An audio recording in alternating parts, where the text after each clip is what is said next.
What is up, guys? Welcome back to Coaching Intervals. So in today's topic, we've got more news in the NBA. Well, I mean, this news is pretty much 2 weeks old now, but it's about Kyrie Irving and his decision to leave the Cleveland Cavaliers. Now, I'm sure all of you are aware that Kyrie requested the trade apparently a week in advance before it blew up in the media. So Bleacher Report and all other news centers didn't really know until a week later, but he did ask for a trade request beforehand prior. He spoke to the team. He spoke to his teammates already, including LeBron James and of course Kevin Love. He spoke to the staff. He spoke to the GM, said that he wanted a trade. And the 4 teams he's interested of going into is the San Antonio Spurs, the New York Knicks, I think it was the Miami Heat, and one more team, and the Minnesota Timberwolves. So all 4 of those teams are pretty much, well, actually, I would say 2 of those teams are contenders. Well, could possibly be contenders now. The San Antonio Spurs being the top contender. The Minnesota Timberwolves, they're not contenders. They haven't been contenders for quite some time. But now that they have just received Jimmy Butler, they've got Andrew Wiggins is still there, Karl-Anthony Towns is still there. Kyrie could go there, and it could impact the team a lot better. I think that would be a good fit for Kyrie, because as I'm sure as everybody knows, the Golden State Warriors are running pretty much the West right now, and it's just, I think every team is trying to build their mini like all-star team and just trying to go at the Golden State Warriors instead of going at each other so much. But yeah, I think the Minnesota Timberwolves would be a good choice. The New York Knicks could possibly be good, but at the same time, the Knicks are very, very unreliable. And with the way things are going right now, with Carmelo Anthony wanting to get out of the Knicks and go to Houston, which I don't even know if it's still happening. But if Kyrie does go there, he could play with Porzingis, build the team around those 2 players, and you have something there that is very, very beneficial. And the last team is the Miami Heat. Now, the Miami Heat, they're not a contending team. They could have actually made the playoffs this year, or the season that's just gone, but unfortunately they didn't. They came 9th. And the Miami Heat, they're not so much of a bad team. They have got some young guys there. They've got Hassan Whiteside, Justice Winslow, Goran Dragic. And, those teams, that team there, they do have a good core to build around. But Kyrie going there, I think he would elevate the team. But I think he would elevate all the teams that whoever he picks, because those 4 teams, he would definitely elevate them. The biggest, I'll say, the reason why I say the Spurs is because the Spurs have got Tony Parker, who is a good point guard, but he's just getting old now. He is 35. He's passing his prime. And the Spurs, they have got a lot of age to them. Even though they were the 2nd seed of the West, they have got age to them. And they're building their team around Kawhi. So if they put Kyrie and Kawhi on that list of the starting 5, then I think that would be a really, really good team and possibly go for a championship.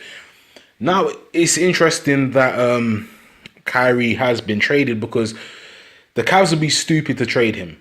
They would be really stupid to trade him. I'm saying that bluntly because I see where people are coming from. I think in my last podcast that I did maybe a month or 2 ago, my friend did say that Kyrie, he's not getting the sort of development that he wants, because he wants to do his own thing. And my friend was right, because now look, I think maybe Kyrie's getting tired of playing with LeBron James. I mean, there has been sources that Kyrie's not talking to LeBron or the whole team in the matter of speaking. But apparently, I think the team has been pretty not so much peeved with him, but I think LeBron has been kind of peeved with him. The media have tried to make that clear, but LeBron's been saying don't believe the sources. So, but the thing is about the Cleveland now is that they have signed Derrick Rose to a 1-year, $2 million contract, which I think is pretty much just, well, I mean, this guy, Derrick Rose, he's not washed up. He did average 18 points last season, which is decent, which is good. Actually, no, which is more than decent. It's actually good. But Derrick Rose was the type of caliber player that averaged more than 20 points. And to see him go to another team like the Cavs, which isn't a bad choice. It's just that, you know, you're going there for $2 million for 1 year, and then after that you don't even know what's happening. So I feel like he should have just stuck with the Knicks. Knicks help them rebuild rather than the Knicks getting rid of him, because the Knicks have been making silly moves.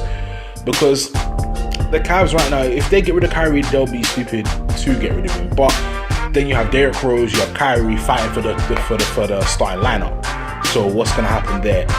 More so, I would say Kyrie should be starting over Derrick Rose, but I know Derrick Rose is not going to be silent about this, and that's where it's going to cause a lot of problems. Now, I don't know if Kyrie has his own intentions.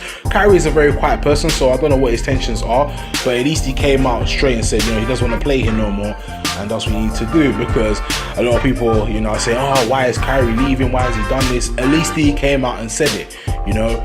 I don't want to go back to the Kevin Durant situation, but he didn't go back and say to Russell Westbrook that he's leaving. So, you know, to whatever team, it doesn't even matter. You know, at least Kyrie came out and said it. He's been a man about it. He said it, and he wants to move on. And in my personal opinion, I want Kyrie to stay, but at the same time, if nothing is budging, because the Cavs can't really do anything. They can't buy any new players. They can't sign someone. They can't really trade because they've capped out so much space. LeBron is maxed out. Kyrie's pretty much maxed out. Kevin Love is maxed out. All these players have got paid, and they have no room for improvement now. So it's just down to them. It's down to them now. It's down to Kyrie to make his choice. I think I'm more on the edge where he should go. But if he was to stay, he is a good asset, and I feel like the Cavs are losing one of their best assets. You know, everybody's relying on LeBron James, but LeBron James is 32 now. Yeah, he's still doing things in his prime, but at the same time, it's not gonna last forever. So I feel like the Kyrie should go somewhere else. And the 4 teams he said himself, I think he should go, especially to the San Antonio Spurs. But apparently the Detroit Pistons have made an interest in Kyrie, and they're saying they want him, and I could see him going there and elevating that team really, really good, because they've still got Andre Drummond, and I'm sure, you know, the Detroit Pistons wouldn't mind trading Reggie Jackson. So let's just see what happens. Yeah, guys, I think that's pretty much it. I'm not going to cover anything else. What I'm going to say is that leave your comments down below what you think Kyrie should do or he shouldn't do, or do you think this is the best move for Kyrie, for himself, and what the Cavs should have done to prevent this. And yeah, just comment your thoughts down there. Don't forget to like, share, comment and subscribe, and I'll see you for the next video.